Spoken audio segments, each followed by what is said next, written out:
Inmediato al congresista de la bancada de Alianza para el Progreso, Eduardo Salguana. ¿Cómo está? Muy buenas noches, congresista Salguana. Bienvenido a la multiplataforma de Sol TV. Joel Quesada le saluda. Bienvenido. Buenas noches, mucho gusto. Muchas gracias. Lo hemos convocado parlamentario porque hay varios temas indudablemente que conversar con usted. Y uno de los más importantes es el Congreso finalmente ha rechazado, ha simplemente dejado en stand-by. ¿Qué es lo que va a pasar con este tema del adelanto de elecciones? Bueno, los proyectos de ley que se han presentado hasta ahora, tanto por los congresistas como por el Poder Ejecutivo, no han tenido la votación suficiente para que o vayan al referéndum o tengan los 87 votos para que sean aprobados como reforma constitucional en una primera votación. En otras palabras, así han sido desestimados. Y el último proyecto entregado por el Poder Ejecutivo no ha sido ni debatido en la Comisión de Constitución por considerar la mayoría de los parlamentarios de dicha comisión que esta sería contraria a lo que establece el artículo 78, parágrafo segundo del reglamento del Congreso, que establece que cuando ya se ha discutido y votado una iniciativa legislativa, no puede discutirse solo en el siguiente periodo legislativo, cuando ha sido desestimado en el Pleno del Congreso, salvo que la mitad más uno del número legal de sus miembros lo aprueben en votación. Esto se ha aplicado en la Comisión de Constitución y se ha dispuesto su archivamiento. Ahora, sin embargo, hay un sector de los manifestantes, ¿no? Entre ellos diferentes activistas quizás de extrema izquierda, quienes proponen o insisten en unas elecciones en 4 meses. ¿Esto será viable? ¿Que finalmente el Congreso se pongan de acuerdo para que se adelanten las elecciones este año 2023? Mira, personalmente y como APP hemos votado en todo momento por el adelanto de elecciones, pero no puede ser un adelanto de elecciones de cualquier manera. Nosotros no compartimos con este sector, con un sector del Parlamento que plantea cuestiones extremas. Son tan extremas que después, al momento de votarse, no consiguen ni siquiera una votación más allá de sus propias bancadas. Plantear elecciones adelantadas a 4 meses es una total irresponsabilidad. Nosotros al inicio del debate, aún el año pasado, en el mes de diciembre, se convocó a los titulares del Jurado Nacional de Elecciones, de la OMPI y RENIEC, y se les consultó cuánto tiempo necesitaban técnica y legalmente para llevar a cabo unas elecciones transparentes, justas y que después no sean objetadas por nadie. Y los entes electorales en ese momento dijeron mínimo necesitamos 14 meses.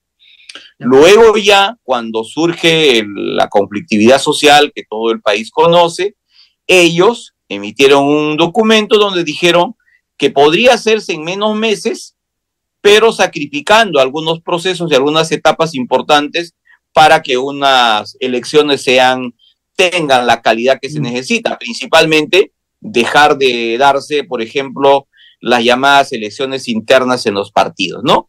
Sin embargo, aún en ese caso, nos hablaban como mínimo 270 días primero, o sea, 9 meses, y luego bajaron ya a 240 días, o sea, 8 meses. Ese es el ratio, digamos, de plazos razonables, entre comillas, que podría darse unas elecciones. Eso implicaba que podría hacerse en el mes de octubre, sin embargo, en la votación, los partidos de izquierda que apoyaron al presidente Castillo, que estuvieron en el gobierno y que ahora son los que promueven sin duda alguna de manera directa las manifestaciones en algunos sectores del país, ellos votaron en contra. Entonces, por un lado, gritan elecciones inmediatas, pero por otra, cuando se pone en votación, votan en contra, ¿no? Ahora, ¿sería irresponsable ir a elecciones demasiado pronto, demasiado deprisa? ¿Cree usted, congresista, sería ir a más de lo mismo? Algunos dicen que escuchando o hacerle caso a la turba, ¿no? A un grupo de violentos, no es que tampoco sea la opción más sensata, sino la opción más facilista. Claro, mira, tu pregunta entraña una reflexión que me parece a mí desde todo el punto de vista razonable.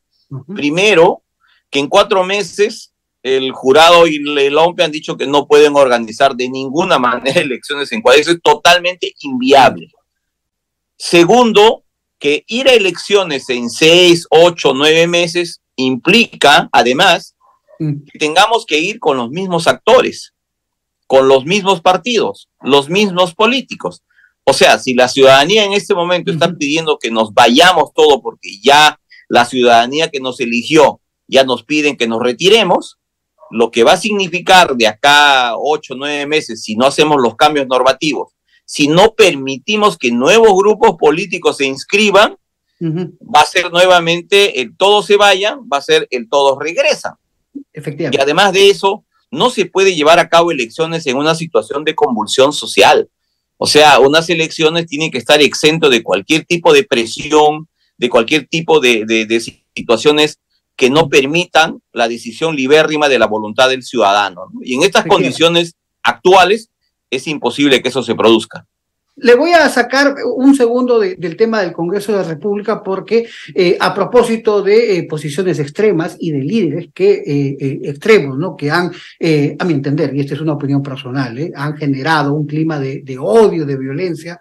Pedro Castillo en prisión. Pedro Castillo, por un lado, congresista, ofrece una entrevista para un medio español, ¿no? Él está preso, sin embargo, de entrevistas, tuitea, ¿no? Se queja, en fin. Quería escuchar su reflexión frente a este escenario y también sobre esta nueva condena, ¿no? Contra el líder de Perú Libre, Vladimir Cerrón, quien finalmente nos ha traído a estos personajes al escenario político nacional. Bueno, sin duda alguna son dos personajes que han jugado un rol, en mi concepto, totalmente negativo para el país en los últimos años, ¿no? Al margen de la responsabilidad penal o no del presidente Castillo, que lo decidirá la justicia, y al margen de las decisiones del Poder Judicial, que siempre deben ser autónomas, en el caso del señor Cerrón y de cualquier otro procesado, lo que yo tengo que decir políticamente es que el señor Cerrón fue un irresponsable total al llevar como candidato presidencial a una persona que ni siquiera era de su partido. O sea, eso nos demuestra, amigo periodista, la fragilidad del sistema político peruano. O sea, un partido político que tiene inscripción, desesperado por no perder la inscripción en el jurado, porque el señor Cerrón no podía candidatear porque ya tenía sentencia en primera instancia por delito doloso, por delito de corrupción, buscó candidato y no tuvieron mejor idea que proponerlo al señor Castillo. Y el señor Castillo, sin ser militante de su partido, sin tener las ideas claras, sin tener la preparación debida para un cargo tan importante, postuló y por azares del destino, ¿no? Y como una expresión de lo improvisado de la política peruana, salió presidente.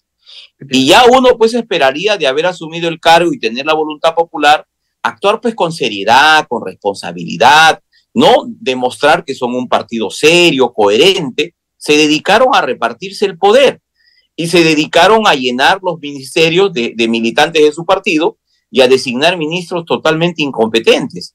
Yo he visitado a los ministros del presidente Castillo y realmente los ministerios eran cualquier cosa menos una entidad seria y responsable, donde se manejaban además miles de millones de soles. Los proyectos de desarrollo de provincias nunca avanzaron, los expedientes técnicos jamás se terminaron y se dedicaron únicamente, como en el caso de vivienda y de transportes, a repartirse proyectos en beneficio personal o de grupo. Entonces, para mí los dos han jugado en estos últimos años un rol totalmente nefasto para la vida económica y social del país. Ahora Pedro Castillo desde prisión dice que él es presidente de la República.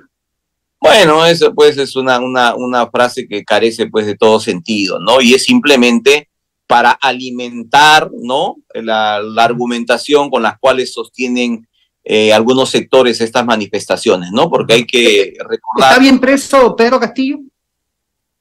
Mira, mientras el Poder Judicial haya actuado como lo ha hecho, con participación del Ministerio Público, del Poder Judicial, ha sido confirmado por una sala superior, yo confío obviamente en la justicia de mi país. Ajá. Ahora, dos mociones de vacancia contra Dina Boluarte, ¿no? La vicepresidenta de Pedro Castillo, ¿no? A propósito, una desde la izquierda y otro desde el congresista Medina, me parece que está en Somos Perú, Edras Medina.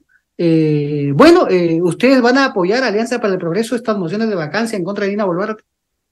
No vamos a apoyar. Nosotros creemos que un momento de tanta inestabilidad, de convulsión social, de un sector ciudadano que se manifiesta, ¿no? Y respetamos las manifestaciones pacíficas, rechazamos las otras que son con violencia, no solamente en Lima, sino en muchos lugares del país, pero creo que en este momento hablar de vacancia y estar generando ese tipo de debates en el Congreso no ayudan a generar un espacio de estabilidad, de búsqueda de superar estos momentos aciagos.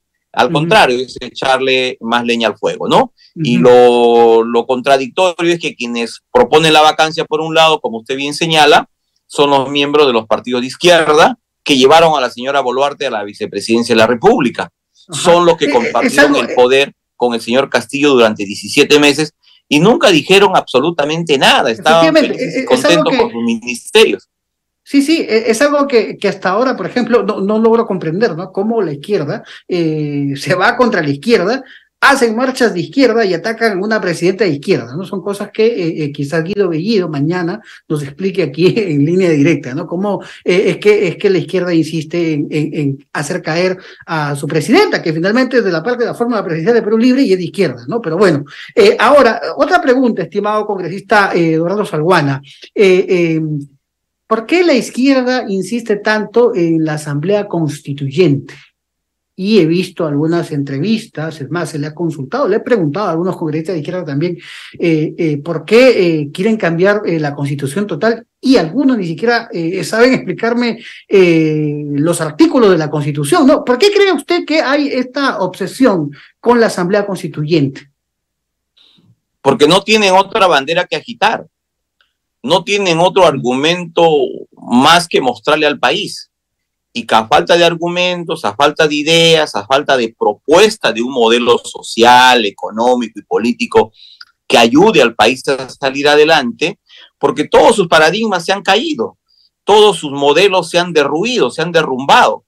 Entonces ellos quieren, aprovechando el desconocimiento o desinformando a un gran sector de la población, repiten el tema de la Asamblea Constituyente como una varita mágica, ¿no?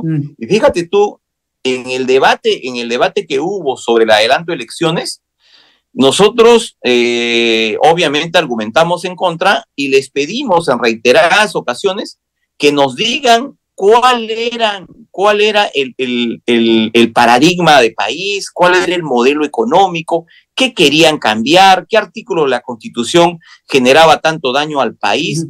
Y así como tú reflexionas, no hemos encontrado ninguna respuesta. Sí, pues. En la exposición del congresista Quito, que se vio el último proyecto de ley, el dictamen en minoría sobre el adelanto de elecciones, donde se hablaba del referéndum para la Asamblea Constituyente, no encontramos un solo argumento, amigo periodista, ni una sola referencia doctrinaria, teórica, política, alguna argumentación sólida. Y al contrario, creo que se evidenció que este fenómeno de la Asamblea Constituyente lo único que ha traído es atraso y pobreza a los países donde se ha experimentado.